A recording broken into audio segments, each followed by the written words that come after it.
Hello दोस्तों, good morning. दोस्तों, आप सभी ने एक बात जरूर सुनी होगी कहीं ना मूवियों में तो एक बात हमेशा सुनी होगी, वो ये कि कोई व्यक्ति मरने से पहले जो बोलता है वो हमेशा सच होता है। तो चलिए, इसी कॉन्सेप्ट के ऊपर आज हमारा क्वेश्चन है और आज हम क्लियर करेंगे कि मरने से पहले अगर कोई व्यक्ति कुछ बोलता है तो क्या वो जो उसने बोला है, जो बयान दिया है, वो रिलेवेंट है या नहीं, कानूनी तौर पर है या नहीं। मेन पॉइंट तो ये है। ठीक है, तो दोस्तों मैं एमडी मनीष लेकर के आ गया हूं आपके लिए एक और नया अमेजिंग क्वेश्चन। आप हमारे YouTube चैनल को सपोर्ट कर रहे हैं, आपका बहुत बहुत धन्यवाद। चलिए तो स्टार्ट करते हैं आज के ये क्वेश्चन दोस्तों 5th सेमेस्टर एलएलबी के 5th सेमेस्टर एविडेंस का है, जिसका कोड है 5003। तो क्वेश्चन है दोस्तों कि मृत्यु पूर्व घोषणा की परिभाषा, इट मींस कि डेफिनेशन ऑफ डाइंग डिक्लेरेशन। तो हम यहां पर देखेंगे कि डाइंग डिक्लेरेशन क्या होती है और डाइंग डिक्लेरेशन कितने प्रकार की होती है, इसको कानूनी भाषा में क्या कहते हैं और कानून के लिए ये कितनी उपयोगी है। ठीक है, तो चलिए सबसे पहले स्टार्ट करते हैं इसके इंट्रोडक्शन परिचय से। देखिए दोस्तों, भारतीय साक्ष्य अधिनियम की धारा 32(1) के अनुसार जब कोई व्यक्ति अपनी मृत्यु के कारण या उस घटना से संबंधित किसी भी परिस्थिति के बारे में बयान देता है जिसके कारण उसकी मृत्यु हुई है, तो यह उन मामलों में प्रासंगिक मतलब रिलेवेंट माना जाता है जहां उनकी मृत्यु का कारण पूछताछ की जाती है।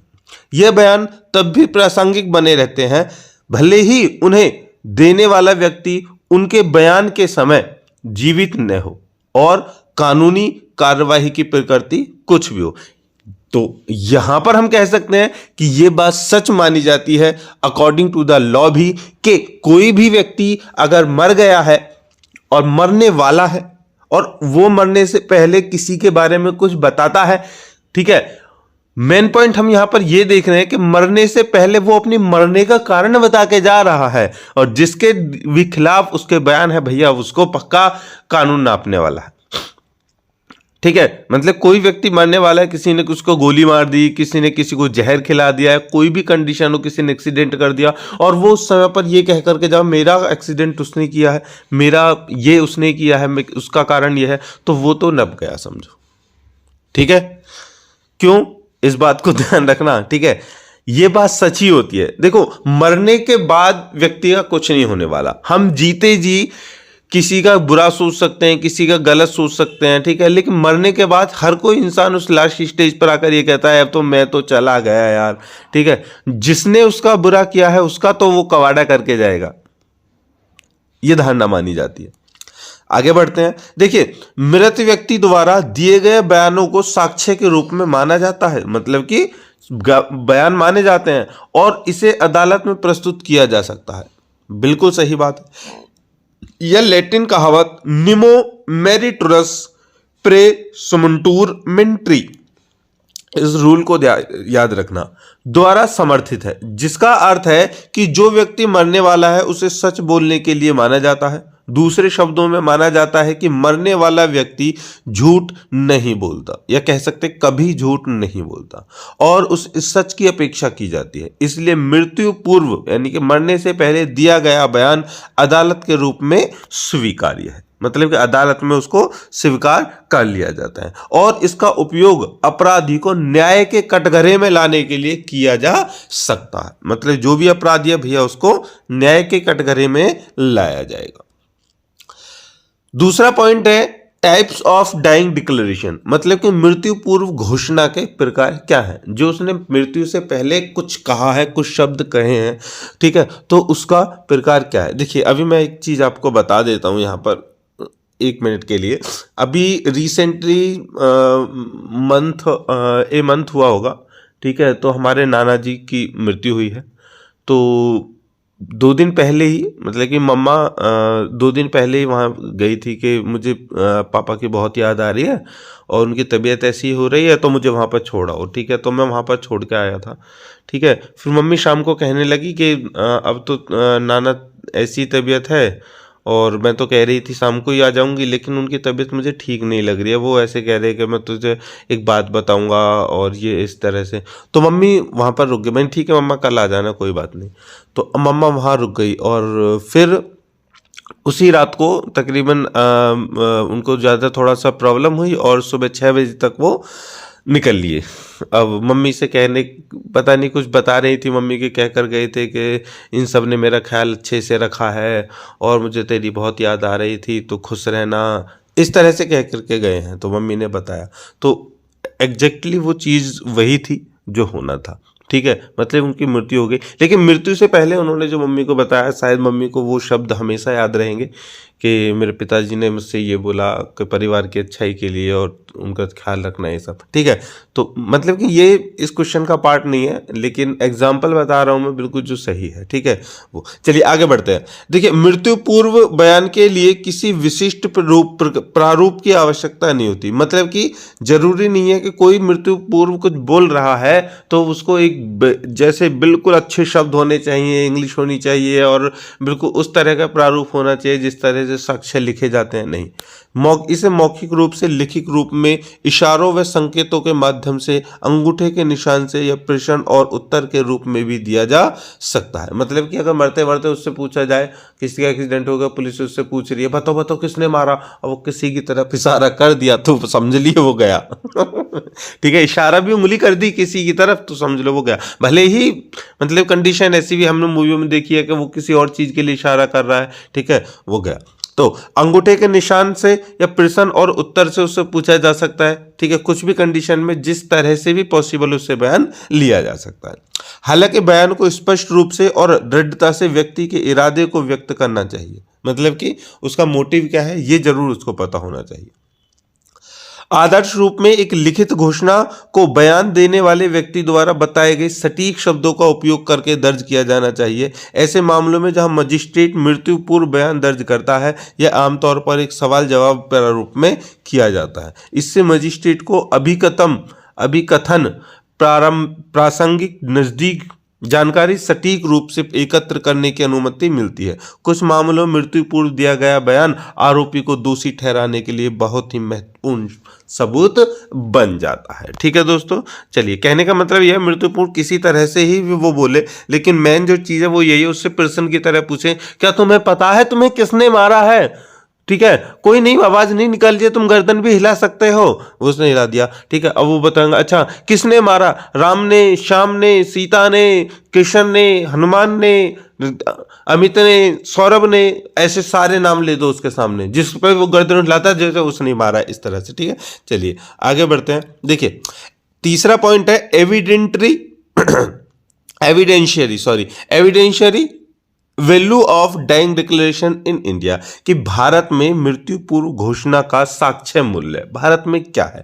देखिए, मृत्यु पूर्व दिया गया बयान कानूनी कार्यवाही में महत्वपूर्ण भूमिका रखता है और अतिरिक्त पुष्टिकरण साक्ष्य की आवश्यकता के बिना दोष सिद्धि के लिए एकमात्र आधार के रूप में काम कर सकता है। कहने का मतलब मृत्यु पूर्व अगर घोषणा किसी के लिए कर दी तो उसके लिए फिर किसी और सबूत की आवश्यकता नहीं रहती। इसे साक्ष्य का एक टुकड़ा माना जाता है और वास्तविक और विश्वसनीय पाए जाने पर इस पर भरोसा किया जा सकता है। हालांकि अदालत को इस बात से संतुष्ट होना चाहिए कि मरने से पहले दिया गया बयान उसकी सटीकता पर पूरा भरोसा पैदा करता है। ठीक है, मतलब अदालत को यह पता होना चाहिए कि हाँ जो उसने बयान दिया है वो बिल्कुल सही है।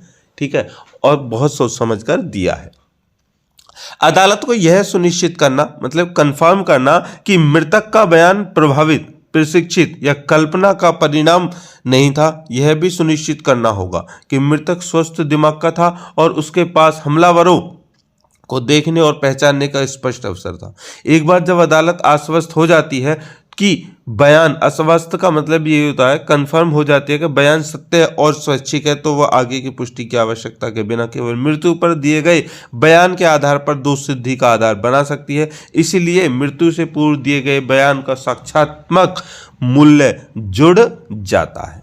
ठीक है दोस्तों, अब क्वेश्चन आपको समझ में आ रहा हो, हमारी पढ़ाना, हमारी एक्सप्लेनेशन अगर आपको पसंद आ रही हो तो लाइक कर दीजिए। अभी बोल रहा हूँ यार, आप करते नहीं हो, ठीक है। और कोई अगर कमी दिख रही है तो कमेंट करके बता दीजिए। और कमेंट तो आपको करना ही है, क्योंकि ये भी तो बताना है कि क्या अच्छा लग रहा है। और आपने ये पॉइंट कभी देखा है, कहीं पर सुना है, जाना है कि मरने से पहले अगर कोई कुछ बोल के जाता है वो सच है? अगर आपके पास भी मेरी तरह कोई स्टोरी है तो जल्दी से कमेंट बॉक्स में लिख दीजिए। क्यों? क्योंकि दोस्तों इस तरह से अगर आप अपनी नॉलेज को शेयर करेंगे ना तो ज्ञान तो बांटने से बढ़ता है ना, तो और लोग पढ़ेंगे, आपको थैंक यू बोलेंगे और उनको ज्ञान भी बढ़ेगा, ठीक है। चलिए आगे बढ़ते हैं।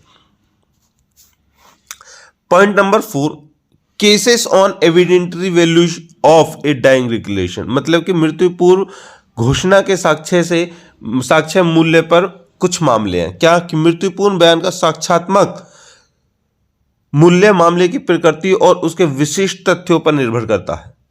श्याम शंकर कांकरिया बनाम महाराष्ट्र राज्य के मामले में सर्वोच्च न्यायालय ने मृत्यु शैया पर किसी व्यक्ति के गंभीर एवं शांत स्वभाव को मान्यता दी। इसे उनकी घोषणा को सत्यता स्वीकार करने के लिए कानून में पर्याप्त कारण माना। इसलिए शपथ और जिरह की सामान्य आवश्यकताएं आवश्यक नहीं है।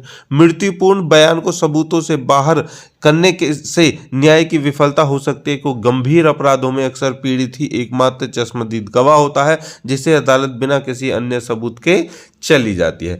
वो देखा होगा तुमने मूवियों में, वो मतलब कि कोई भी गवाह है वो अदालत पहुंच ही नहीं जाता। पुरानी मूवी ऐसी होती थी, मतलब कि पुरानी मूवी इस तरह से बनाई जाती थी कि उसमें गवाह का अदालत में पहुंचना नामुमकिन था, मुश्किल ही नहीं नामुमकिन था। उसको उससे पहले मरवा देते थे। अदालत में पुलिस पकड़ के लेके जा रही है तब भी उसको गोली मार दी, उसको गवाही नहीं दी जा रही। अब उस समय पर वो मर रहा है, देखा होगा आपने मूवियों में, उस समय पर मर रहा है तो पुलिस बोलती है अच्छा अब तो सच बता के चला जा भाई, जल्दी जल्दी बता दे, जल्दी, अरे बता दे तू मरने वाला है, बता दे किसने मारा था तुझको, या किसने मारा था उसको, या फिर क्या था ये मैटर, क्या उसको जल्दी बता दे। तो बता के जाता उसका नाम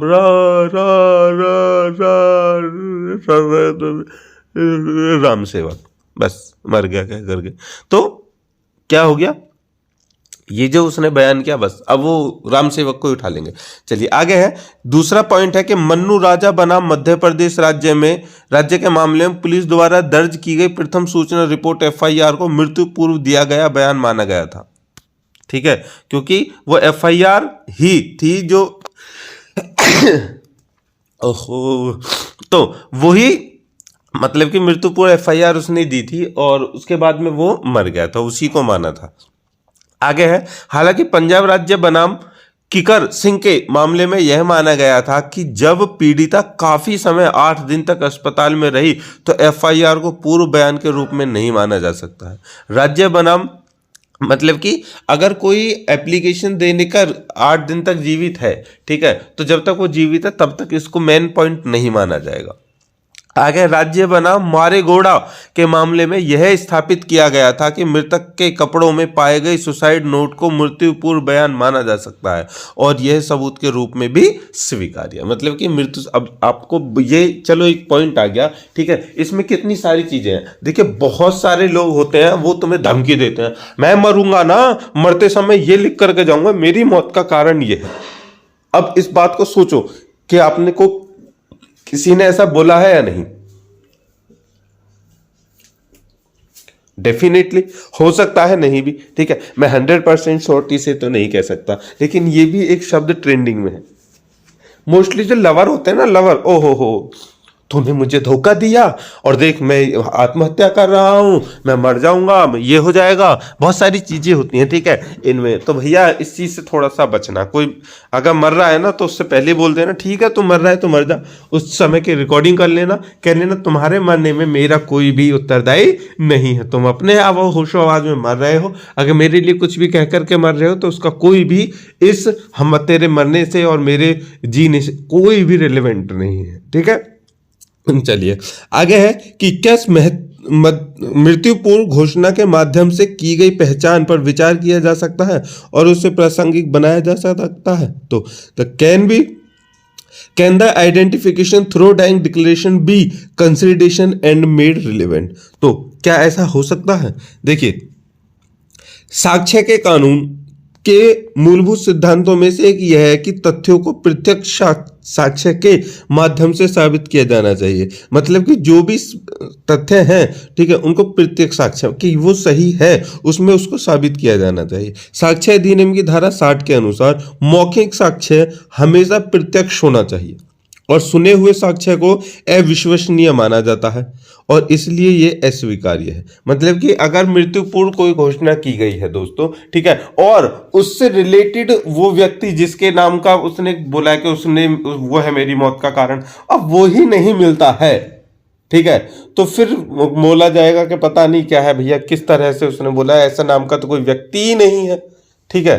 तो आगे, हालांकि मृत्यु पूर्व बयान के लिए एक अपवाद बनाया गया है जो किसी व्यक्ति द्वारा अपनी मृत्यु से ठीक पहले दिया गया एक बयान है जिसमें उसकी मृत्यु की परिस्थितियों को समझाया गया है। यह अपवाद निमो मेरिटोरस प्रेसु मुंटूर मेंट्री के सिद्धांत पर आधारित है, जिसका अर्थ है कि मरने वाला व्यक्ति सच बोलने वाला माना जाता है। अदालत न्याय सुनिश्चित करने के लिए मृत्युपूर्ण बयान के माध्यम से पहचान को प्रासंगिक और महत्वपूर्ण मानती है, इसलिए मरने से पहले दिया गया बयान साक्ष्यात्मक महत्व रखता है। ठीक है दोस्तों, चलिए आगे बढ़ते हैं।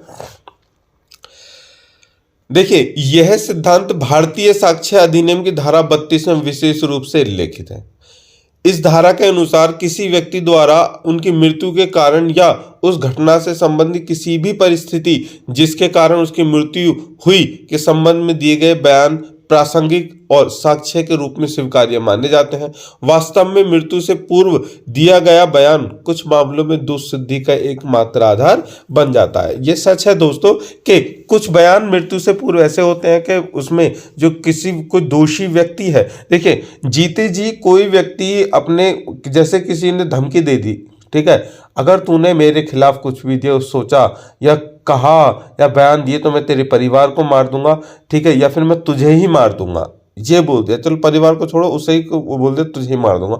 अब वो वैसे भी मरने वाला है, वो कहते इसी बात का तो डर था, वो मुझे नहीं मार दी, मौत का डर तो होता है ना सभी को, तो उसी को, अब वो तो वैसे ही मर रहा है तो वो कह रहे बेटा मैं तो मर ही रहा हूं, चल ठीक है अब तो मैं सच बोल दूं, ये कंडीशन मान ली जाती है। ठीक है, चलिए दूसरी ओर अदालतों को यह सुनिश्चित करने के लिए करने की जरूरत होती है कि मृत्युपूर्ण बयान का रिकॉर्ड सटीक और विश्वसनीय हो। इसलिए यह अनुशंसा की जाती है कि मृत्यु पूर्व बयान को निर्धारित विशिष्ट तरीके से दर्ज किया जाए।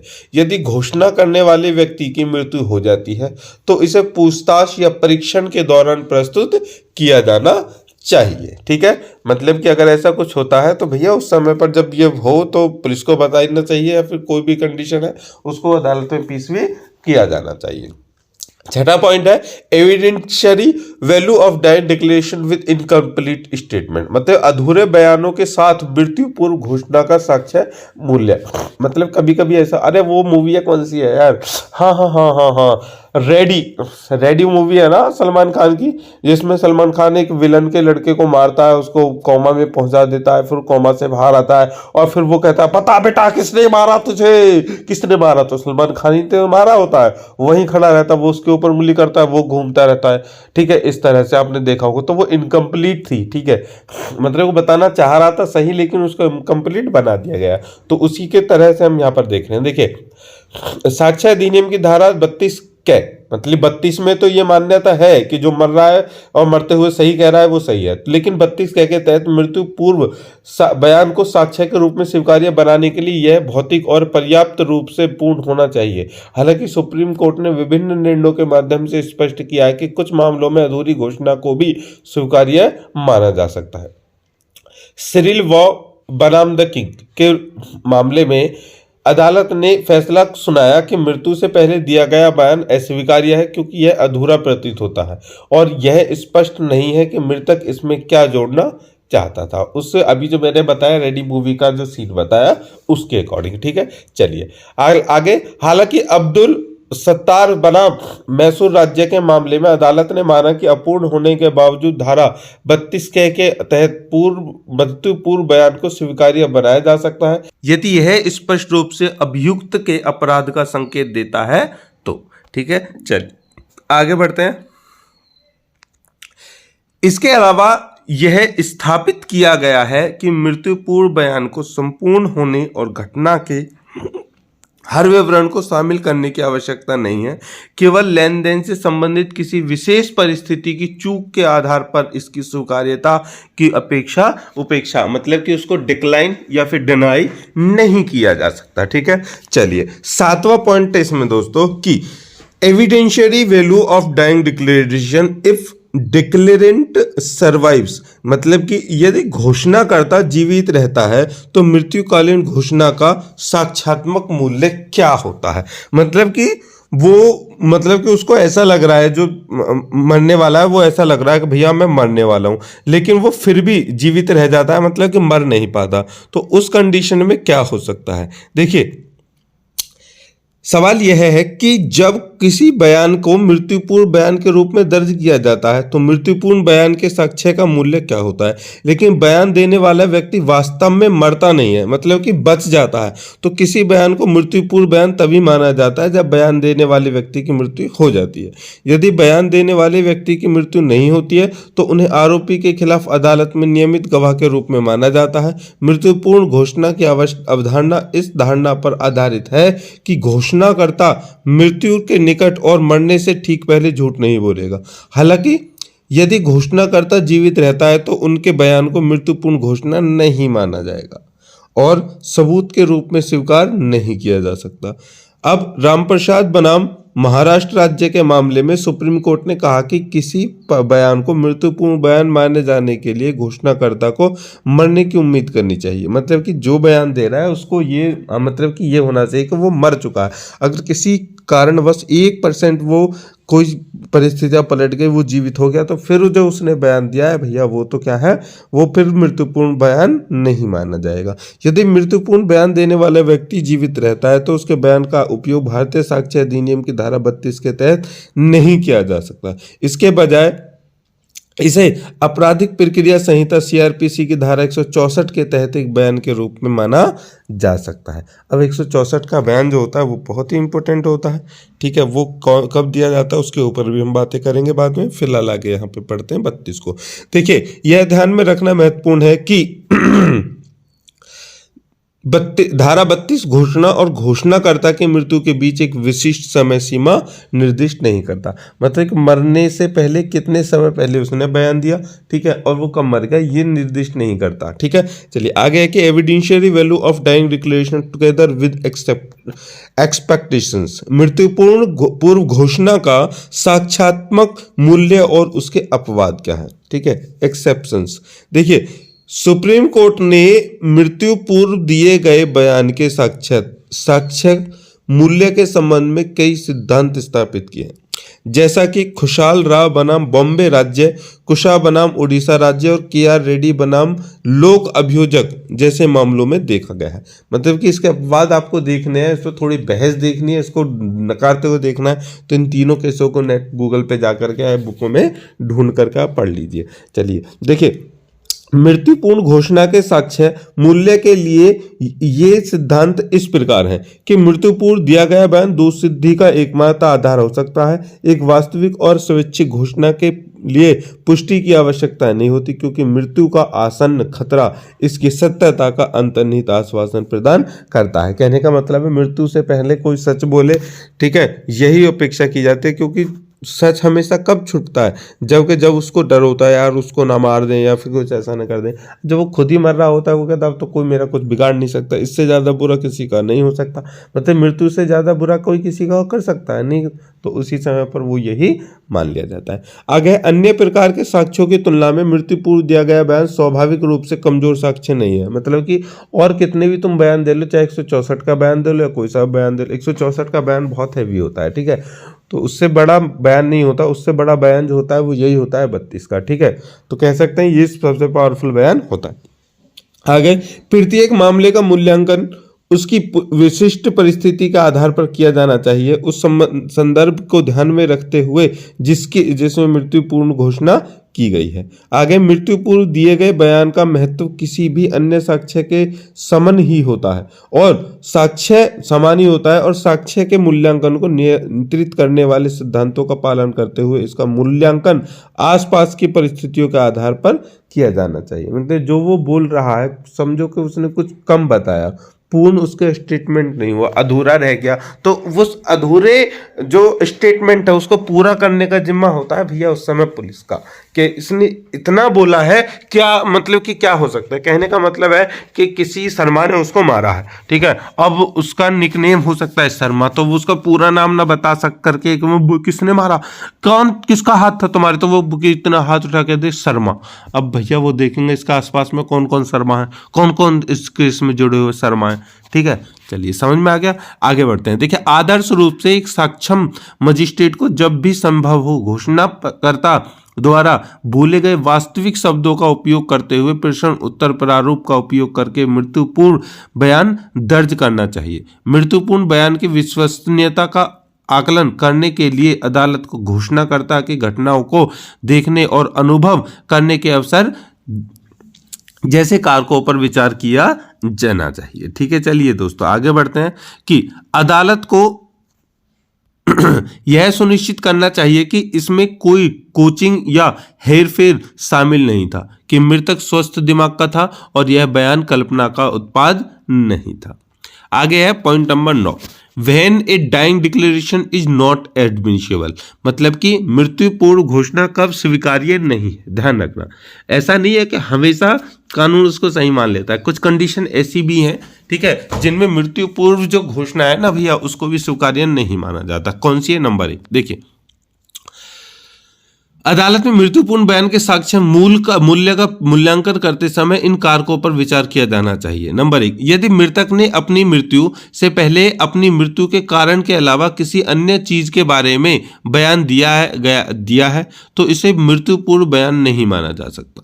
दूसरा, यदि निर्णय के बारे में संदेह, विसंगतियां, पर्याप्त अपूर्णता, झूठ का प्रमाण या कथन को प्रभावित करने वाले दबाव के संकेत हैं तो इसकी विश्वसनीयता पर सवाल उठाया जा सकता है। एक सक्षम गवाह के रूप में घोषणाकर्ता की विश्वसनीयता आवश्यक है।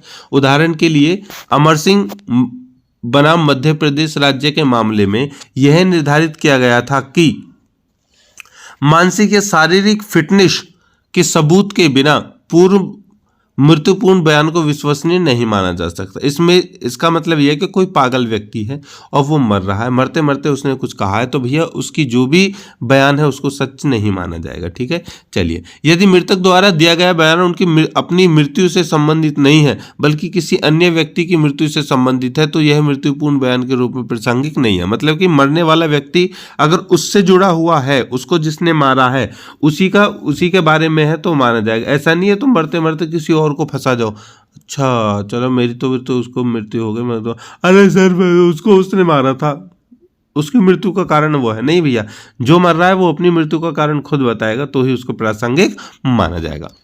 10वां पॉइंट है evidentiary value of dying declaration based on suspension. देखिए, संदेह के आधार पर मृत्युपूर्ण घोषणा का साक्ष्य। देखिए, मृत्युपूर्ण दिए गए बयान के साक्ष्यात्मक मूल्य पर तब सवाल उठाया जा सकता है जब संदिग्ध परिस्थितियां इसकी वास्तविकता पर संदेह करती हैं। यदि अभियोजन पक्ष का मामला केवल मृत्यु पूर्व दिए गए बयान पर आधारित है जो ऐसी संदिग्ध परिस्थितियों से घिरा हुआ है तो यह दोष सिद्धि को बनाए रखने के लिए पर्याप्त नहीं हो सकता, ठीक है। चलिए आगे बढ़ते हैं। उदाहरण के लिए समझ लीजिए, देखिए मान लीजिए कि मजिस्ट्रेट द्वारा दर्ज किए गए पूर्ण बयान में मृतक के हस्ताक्षर नहीं है और इसकी रिकॉर्डिंग की तारीख और समय का उल्लेख नहीं है तो उस मामले में इसे तब तक अस्वीकार्य माना जा सकता है जब तक अभियोजन पक्ष इन चूकों के लिए वैध स्पष्टीकरण प्रदान नहीं करता है, ठीक है। मतलब कि जो सबूत दिखाने वाला है, लेकर आने वाला, जुटाने वाला, वो ये नहीं बता देता कि इस पर उसके साइन क्यों नहीं है और किस दिन लिया गया, किस समय पर बयान लिया गया, ये क्यों नहीं है। 2011 में नाथ शंकर, देखा नाम कितने खतरनाक, नाथ शंकर महाजन बनाम महाराष्ट्र राज्य के मामले में बॉम्बे हाईकोर्ट ने कहा था यदि मृत्यु पूर्व बयान को लेकर कोई संदेह है तो आरोपी को संदेह का लाभ दिया जाना चाहिए। इसलिए मृत्यु पूर्व दिए गए बयान पर तब भरोसा नहीं किया जा सकता जब स्पष्ट रूप से संदिग्ध परिस्थितियां घेर रही हों, ठीक है। चलिए आगे है evidentiary value of medical officers opinion and about the fit and conscience state of the deceased effect of being medicated delusional एक चिकित्सा अधिकारी की राय का साक्ष्य मूल और मृतक की फिट और सचेत स्थिति, दवा लेने के प्रभाव, भ्रम आदि के बारे में। मतलब कोई भी अगर एक मतलब कि अधिकारी किसी भी एक चिकित्सा को, डॉक्टर को बुला करके उसके जो मृतक है उसकी बीमारी, उसकी जो भी कंडीशन, उसके बारे में वो पता जरूर लगाता है कि भैया ये जो उसने कहा है वो सही हो सकता है, ऐसा तो नहीं है पागल था या कुछ भी, इस तरह से वो पूछ सकता है। देखिए कैसे कि एक चिकित्सा अधिकारी द्वारा दर्ज किया गया मृत्यु पूर्व बयान स्वीकार्य और साक्ष्य का महत्व रखता है। देखिए जब डॉक्टर के सामने वो कुछ बोले तो डॉक्टर को पता रहता है ये सही बोल रहा है या नहीं, इसलिए क्योंकि डॉक्टरों का स्वतंत्र व्यक्ति माना जाता है जिनकी गवाही आमतौर पर विश्वसनीय और भरोसेमंद होती है। जब डॉक्टर यह आकलन करता है कि मरीज का जीवन तेजी से बिगड़ रहा है और पुलिस या मजिस्ट्रेट को शामिल करने का समय नहीं है तो मृत्यु पूर्व बयान दर्ज करना उचित और उनका कर्तव्य है। डॉक्टर पेशेवर निष्ठा रखते हैं और निष्पक्ष विशेषज्ञ के रूप में काम करते हैं, जिससे उनके रिकॉर्ड किए गए बयान सम्मान के पात्र बन जाते हैं। कहने का मतलब यह है कि एक कंडीशन ऐसे भाई कोई भी मृत्यु से पूर्व मतलब कि 70-80% मामलों में, 80% मामलों में जो मरीज है वो अस्पताल में ही मरते हैं। ठीक है, इन कंडीशन में किसी का एक्सीडेंट हो गया, किसी ने मार दिया, कोई किसी पेट में चाकू लग गया, सीधे अस्पताल में जाते हैं। अब वहां पर डॉक्टर को लगता है ये मरने वाला है, ठीक है, वो उससे कहता है हाँ जी कुछ कहना चाहते हो, जल्दी से बता दो कुछ कहना चाहते हो, तो वो रिकॉर्ड कर लेते हैं, रख लेते हैं। उन्हें पता है इस समय पर अगर पुलिस को या मजिस्ट्रेट को किसी को बुलाएगा तो इतनी समय में तो आ नहीं पाएगा, तब तक ही मर जाएगा। इसलिए उनकी जिम्मेदारी बनती है डॉक्टर्स की कि वो बयान को ले ले और उनका बयान मानव एडमिजिबल है। किसी पीड़ित का बयान दर्ज करते समय उनकी स्वास्थ्य स्थिति पर विचार करना महत्वपूर्ण है। जैसा भी मामला हो, मजिस्ट्रेट या डॉक्टर के लिए प्रशासित दवाओं के संभावित प्रभावों के बारे में जागरूक होना अत्यंत महत्वपूर्ण है, जिससे गलत बयान हो सकते हैं। मजिस्ट्रेट या डॉक्टर को यह सुनिश्चित करना चाहिए कि पीड़ित अपने परिवेश के प्रति सचेत हो और मृत्युपूर्व बयान देने के लिए मानसिक रूप से स्वस्थ हो। ठीक है, चलिए आगे।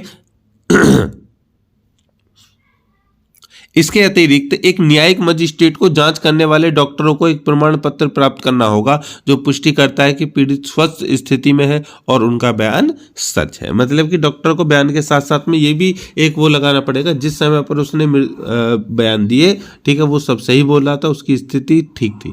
आगे है कंक्लूजन, निष्कर्ष। देखिए दोस्तों, कानूनी कार्रवाई में मृत्युपूर्ण बयान साक्ष्य का एक महत्वपूर्ण टुकड़ा है। यह एक ऐसे व्यक्ति द्वारा दिया गया बयान है जो मृत्यु की कगार पर है और अपनी मृत्यु की परिस्थिति को समझता है। मृत्युपूर्व बयान को साक्ष्यात्मक मूल्य महत्वपूर्ण है और यह अतिरिक्त पुष्टि की आवश्यकता के बिना दोष सिद्धि का एकमात्र आधार भी हो सकता है। मृत्युपूर्व घोषणाओं से जुड़े कुछ सिद्धांत हैं। कथन स्वैच्छिक और साक्ष्य होना चाहिए क्योंकि मृत्यु का आसन्न दृष्टिकोण घोषणा की विश्वसनीयता सुनिश्चित करता है। इसे अन्य प्रकार के सबूतों के बराबर माना जाता है और इसका मूल्यांकन आसपास की परिस्थितियों और सबूतों के वजन के आधार पर किया जाना चाहिए। मृत्युपूर्ण बयान दर्ज करते समय एक सक्षम मजिस्ट्रेट या चिकित्सा अधिकारी को इसका दस्तावेजीकरण करना चाहिए। घोषणा भौतिक रूप से पूर्ण होनी चाहिए और घोषणाकर्ता के शब्दों के प्रति वफादार होनी चाहिए। यह सुनिश्चित करना महत्वपूर्ण है कि घोषणाकर्ता स्वस्थ दिमाग का हो और जबरदस्ती या कल्पना से प्रभावित बिल्कुल न हो। मृत्युपूर्ण बयान का साक्ष्यात्मक मूल्य महत्वपूर्ण है क्योंकि यह बिना पुष्टि के दोष सिद्धि का एकमात्र आधार हो सकता है। इसे इस विश्वास के कारण विश्वसनीय माना जाता है कि कोई व्यक्ति अपनी आसन्न मृत्यु से पहले झूठ नहीं बोलेगा। हालांकि संदेह या संदिग्ध परिस्थितियां इसकी विश्वसनीयता को प्रभावित कर सकती हैं। ठीक है दोस्तों, तो ये था हमारा क्वेश्चन, मरने से पहले आप क्या कहते हैं क्या नहीं। अरे आप नहीं यार, मतलब कि जो लोग आपके ऊपर भी ये बात लागू होती है, कभी आपकी ऐसी स्थिति होती है तो इस बात को ध्यान रखना चाहिए। तो हमने पूरा क्वेश्चन जान लिया, पढ़ लिया।